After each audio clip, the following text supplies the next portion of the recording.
Hello everyone, this is Eddie Moore. This video is going to be about a couple dreams I had that I've been promising for a really long time to say. Some of you wanted to hear them. I don't know if you'll all find interest off this, but it's religious in my meaning and in my understanding.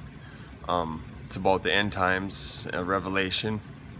Just a quick recap of my life that'll kind of add into this, that I can go into more depth about my life growing up and the things that have happened with the Lord that's sent, just things that significantly from Him that I know that are from Him. Please, I apologize if I'm a little bit slow and choppy on my words. I'm exhausted from work, and so bear with me. But when I was I grew up in a Christian home, but when I was 9 years old, I went to this man named Stanley Greason with my mother. And I knew Jesus then a lot. But this guy, something about him, I remember him being just full of light, basically. His light was bright. And I could tell. He was a man of God. And I knew, and he talked about this thing called the joy of the Lord. And I said, I want that. And a long story short is I was touched big time as a young kid. And I grew up in a Christian home. I never had really anything. My parents didn't fight around me. I had it all, you know, basically the best life ever a kid could have. But at that seminar, that Stanley Greason, there was a bunch of people there, and we were praying, and God was in the room, and He picked me up and He pointed at me, and I didn't know He was pointing at me, and then I realized that He was pointing at me. So He told me to stand up, and He said that I'm supposed to say something someday, or I'm called in the ministry. And He doesn't know how or when, but He just knows I was called in the ministry. And I'm not saying this is it, and I'm not saying I'm any more special than anybody else. Everybody has a chosen path and has a prophetic calling, as you might say. It's just a matter of, are you going to grasp it or what? And maybe you are grasping it and you don't even know it. So I'm not trying to say I'm special or anything. I'm just telling you what I am because I feel it on my heart. I've heard it from enough people that I need to say something. And it seems like it's weighing me down. So, and I'm sorry about the video quality too. Anyway, so from that point on in my life, things were different. I grew up as a kid, and I could just, a small instance, go fishing with my dad, ice fishing for days, and just pray, Lord, you know, and just pray about catching fish and ask Him, you know, if I could catch some fish. I don't really remember too much. All I know is I was catching tons of fish and nobody else was. And I remember telling my dad I was praying, and he thought that was crazy. But many stories like that go on. Now to the dream. That's just kind of my life growing up, as I always had the Lord there. And it wasn't always seeking Him, no, not even close. But this dream is significant to now, and I know it is. These two. I was driving from Hazen to Beulah. That's a town about 8 miles from here, small town. I'm from a town of about, I'd say now about 3,000, 3,500 people. Hazen's a little smaller.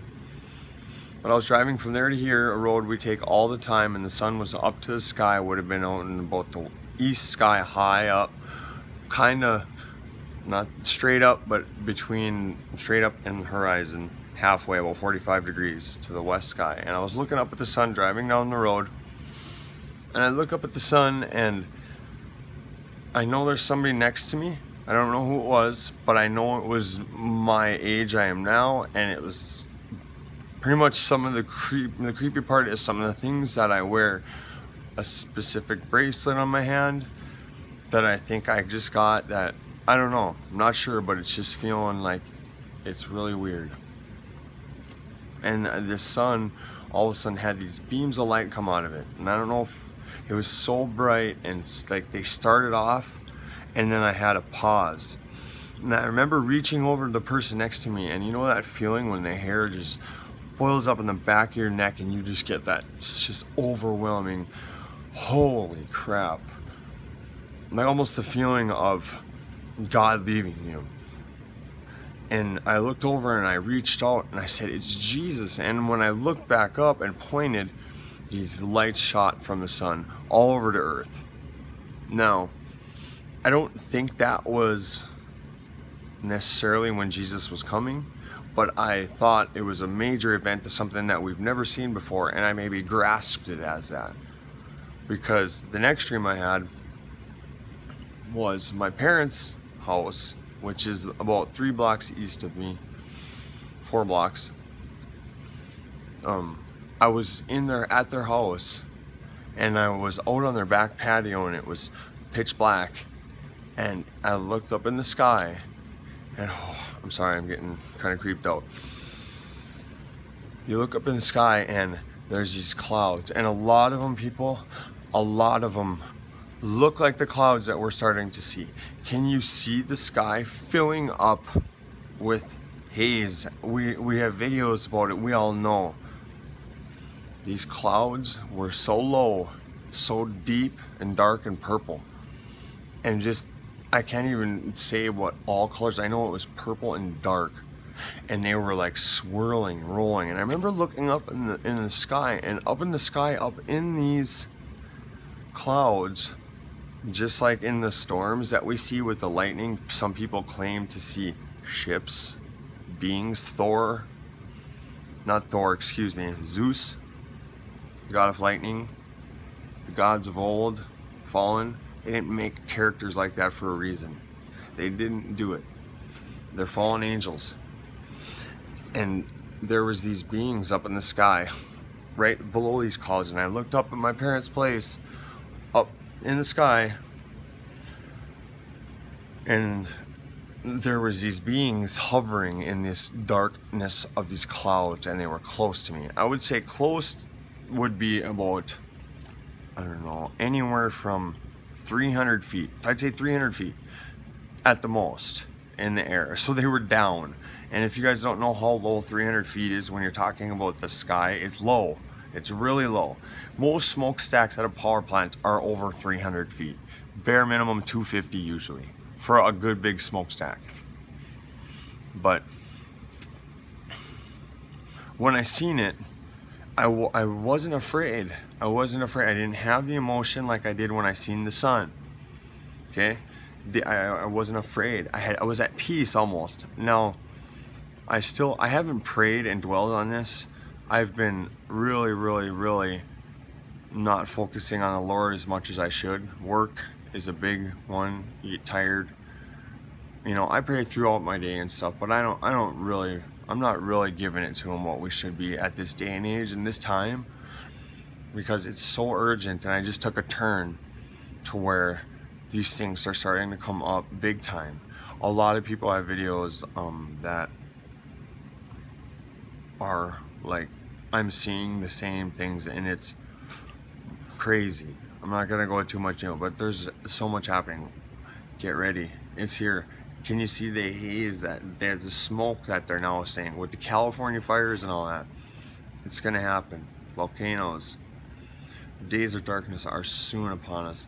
My dream of the days of darkness and this sun, whether it be a solar flare, I'm thinking that sun thing's a solar flare, because the sky was clear blue. That's the only reason why I don't think it was Jesus's return, because I don't think things are going to be the best when He comes down. I don't think there's going to be blue skies. I could be wrong, and I'm driving in a car. I don't really think so. So I'm thinking that's maybe the start of where maybe our power gets knocked out and we get invaded, some other crap happens, earthquakes, volcanoes, I don't know, but it's soon upon us. And oh yeah, that dream, sorry, I kind of went on a rant, but I look up in the sky and I see these beings, and they're not only are they low and they're huge creepily huge, they're shooting lightning back and forth through their hands and their arms, and they're not nothing you've seen on TV. They're not nothing like that. They're what you would imagine them to be. They're celestial beings. They're not for this earth. They're not made for this earth like we are. This is our earth, our living earth. They're meant to be in heaven, and they're not. And they're ticked, and they're mad that they followed Satan and they fell with them. And